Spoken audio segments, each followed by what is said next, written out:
All right, here we go, this 3 o'clock hour. John Kurtz covers Kansas State for like 9 different outlets, has been as entrenched in this realignment or expansion or changes in the Big 12 as anybody. We've had him on many times covering Kansas State and also the Big 12 Conference. John joins us. He also has a YouTube channel, and he joins us on Sikkim 365 Radio. John, is there a sense of relief over the last, let's say, few days, even 2 or 3 days or a week in Manhattan, Kansas? Yeah, I think so, and appreciate you guys having me on. It's great to be with you once again. I think certainly for myself personally, there is, because you think back to 2 months ago, man, how bleak things looked, not just with the jarring result of Texas and Oklahoma leaving, but the barrage of stories that came out after that about, hey, well, the TV value of the teams that are left, the 8 remaining teams, is like $8 million a rip, and you're like, whoa, okay, hold on. And then the story from Stuart Mandel comes out about the TV numbers in terms of viewership being so much or being very similar between the AAC and the remaining 8 teams, which obviously you guys played a large hand in dispelling some of that. But, man, it just felt like bad story after bad story, bad news cycle after bad news cycle for so long. And for all of this to turn around in basically the span of 15 days is pretty wild, because you look back at it, it was August 26th when the Pac-12 said that they were not going to expand. That seemed like really the turning point. And Bob Bowlesby really whipped everybody into shape and got into action and just made this happen and put it together in really short order. So by the time, assuming that it does all go through okay tomorrow, it will have been 15 days from that point. And you combine that with some of the TV numbers that you guys dug up in terms of what the revenue could be, and now you're looking at it saying, okay, well, this league can be competitive for sure on the football field in terms of comparing it to the Pac-12 and the ACC, and now it can actually be pretty viable from a financial standpoint too. That checks a couple of the boxes, and it's gone from disaster to like, okay, we can do this. And I think there's definitely a sense of that right now. John, isn't there also, to me, there's a sense of the Big 12 now realizes it has to build something. It can't, what happened with the SEC's built and you can just acquire. The Big 12 can't just acquire and expect it to be. They've got to really change their mission statement overall and grow, and I feel like they finally have their arms around that. I would agree. And again, I think you can trace that back to how quick all of this moved and how aggressive all of this has been to adding those 4 teams. But even beyond that, I know you guys reported that there is push for adding at least another couple of teams. Jamie Pollard, Iowa State's athletic director, had some public comments earlier this week where he said that Pete Thamel was the guy who really had the right idea. And of course, Pete Thamel was pushing for a 16-team conference to basically go from coast to coast, hit every single time zone and be able to just dominate TV from that standpoint, get creative, start creating a different niche if you're going to cater to gamblers, interesting kickoff times, playing different games of the week, those sorts of things, those sorts of ideas. And I know I can speak to Gene Taylor, K-State's athletic director, definitely was open to all of that and said, hey, like there are no bad ideas right now. We need all of the ideas to be up there and see what sticks. And the Big 12 so far has been true to their word with their actions following through on that, which has been rare, right? I mean, that's been the knock on the league for so long, is that one, they're timid, they're reactionary, they don't go out and make aggressive moves, and just don't have good leadership. And I think right now you have to feel a little bit better about where things are at. I know that a lot of people weren't crazy about Bob Bowlesby, and certainly after the Texas and Oklahoma thing happened, but he's responded about as well as you could after that. And so it leads me to believe that we really may not be done. We're hearing Kirby Hocutt, we're hearing Jamie Pollard, we're seeing multiple reports all hinting at more to come. So if they continue to act like they have over the last 2 weeks to a month, I expect that we will start to see that too. So, John, for the time being, we know the 4 that should become official tomorrow: BYU, Houston, Cincinnati, UCF. What do you think of those 4 additions?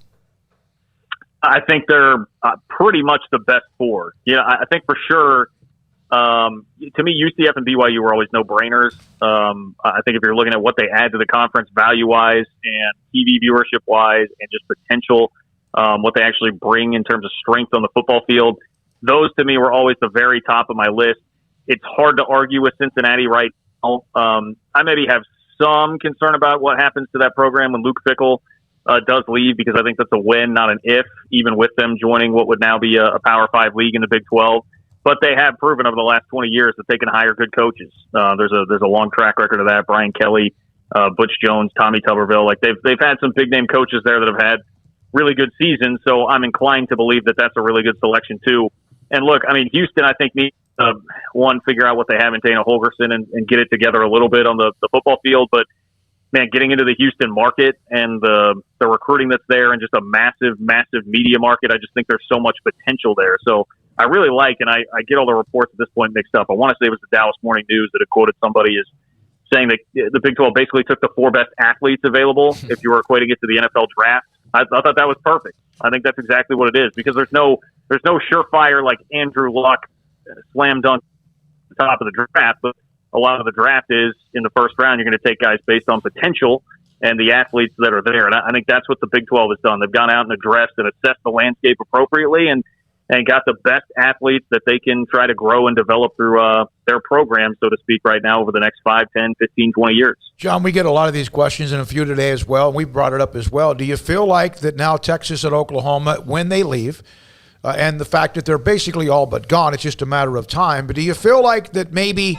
the 8 remaining teams, which wasn't certain that they would stay solidified or they would stay united, because this thing could have broken apart, and I'm sure Texas and Oklahoma would have loved to have seen that. Do you feel like they've all learned a little bit about each other in any way that this could become a unified conference, even though they have a long way to go? Yeah, I think there's already been some of that. I think it's hard to deny that there's already been some of that, because it was just such a wild time there for the first couple of weeks where everybody's exploring every option. And no matter where you look on social media, YouTube, wherever it is, someone has a wild theory or a source on who's going where.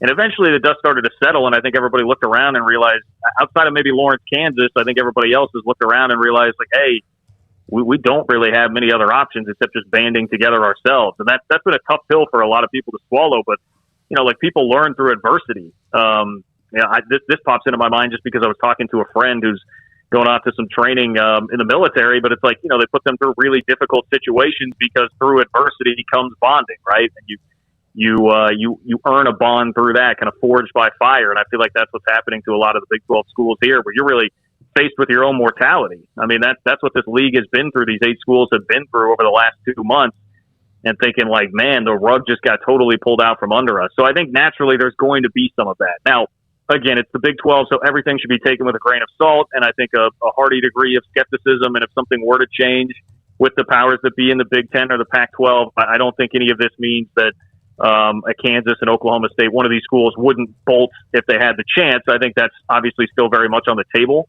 but that doesn't mean that there hasn't been progress, and that doesn't mean that there can't continue to be progress moving forward, especially as the league develops more of an identity with the new schools when they come in. John, we'd be remiss if we didn't bring up the fact that Kansas State manhandled Stanford the other day. I know it was just 24-7, but that was all Kansas State. That was Chris Kleiman's perfect scenario of a game. Your thoughts on the Wildcats after week 1?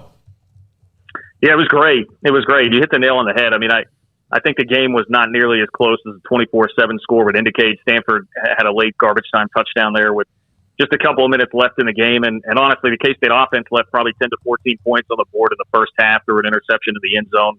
Took a bad sack that took them out of field goal range right before halftime, too. So could have been much worse, and that was a great sign. Look, I don't think Stanford is very good. I've had a lot of people ask me, that say more about Stanford or K-State. Probably Stanford. I'm astonished that their quarterback situation is as bad as it is, particularly when Tanner McKee was a guy who was just behind Justin Fields and Trevor Lawrence in his class coming out of high school, but I digress. As far as K-State's concerned, the defense was great, which was where all the question marks were on this team coming into play, and especially at linebacker, and they got a great performance from Daniel Green, which I think is really encouraging. Skylar Thompson, honestly, was a bit rusty, but look, it's his first game since week 3 of last year when he took a hit from Rico Jeffers at Texas Tech and got knocked out for the rest of the year. So I think you look at it and say, hey, defense was ahead of schedule. They busted out a new 3-man front, which was a surprise. Nobody really saw coming. And offensively, there's room to grow. And we got to see Deuce Vaughn flash like he typically does. And it was kind of a ho-hum game, even though he had 124 yards, which is crazy. But he's already at that level as just a sophomore. So really positive. Now there's a couple tricky games coming up. They got a top 10 FCS team this week, and then Nevada next week, who's flirting with the top 25 and just won at Cal. So you can't rest on this at all, but it was about as good as you could have asked for in week 1. John, do you think people forget how good Kansas State was out of the gates last year, and then that Thompson injury happens, and then that's when the free fall occurred? Because you're right. I mean, the offense wasn't like super sharp, but there's no doubt he makes them an entirely different team to prepare for and the way you look at them. Yeah, and especially last year, because Will Howard, their backup quarterback this year, like they rave about him. Now, Chris Kleiman is somebody who likes to talk up his players, very much a player's coach, but he called him the best backup quarterback in the country in the press conference after the game. Like they love him. But last year, because of the pandemic, he did not have a chance to really get his feet under him at all. Just a freshman that was thrown into the fire. And he was, 3-star recruit, like mid-tier kind of Big 12 recruit, not a stud, not a guy that you would anticipate being ready to go right away. So it was just an unfair situation for him to be thrown into. But yeah, Skyler he's 24 years old. I mean, that's insane for a college quarterback to be 24 years old. So that he knows the offense. He's been through almost everything a college quarterback could be.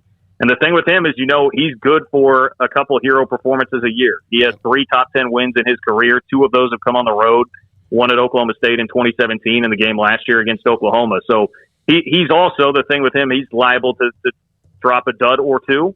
But you hope, I guess you got one of those out of the way with Stanford where he was a little rusty on some of the deep balls, and you just look for one of those hero games coming up the rest of the year. John, you have a show to do. Would you stop talking to us? I mean, my God. No, seriously, you have been great. We've had people who, I want to let you know this, those who love Kansas State, cover Kansas, or follow Kansas State, they have reached out and told us what you do, and we know what you do because we've had you on. Paul had you on about a month ago or so, and you and I, we've all talked before. Continued luck. It does appear as if there's no more just life support or just a pulse. It does appear as if the Big 12 has health, and now they just got to make sure that they do something with it, and good luck. I'm glad. I'm sure, because I'm telling you, you know this, Kansas State, no matter what the population or enrollment or whatever, or Baylor and there's certain schools that just kind of like, oh, what are they going to do?